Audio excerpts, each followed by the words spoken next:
এই তোমরা কেমন আছো? ঠিক মতো লেখাপড়া করো তো? করতে হবে, নকল আর হবে না।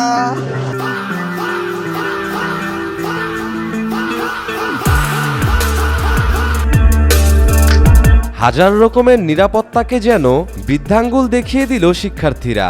পরীক্ষার আগে এক প্রকার ভয় দেখিয়ে রাখা হয়েছিল শিক্ষার্থীদের, কিন্তু এই ভিডিও দেখার পর শিক্ষামন্ত্রী মিলন যেন এখনকার ছেলেমেয়েদের কাছে ধরাশয়।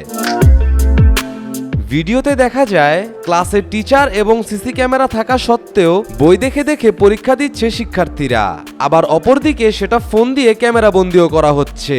এই ভিডিওটি মুহূর্তেই সামাজিক যোগাযোগ মাধ্যমে ছড়িয়ে পড়ে। প্রশ্ন ওঠে শিক্ষামন্ত্রীর ব্যবস্থাপনার উপর।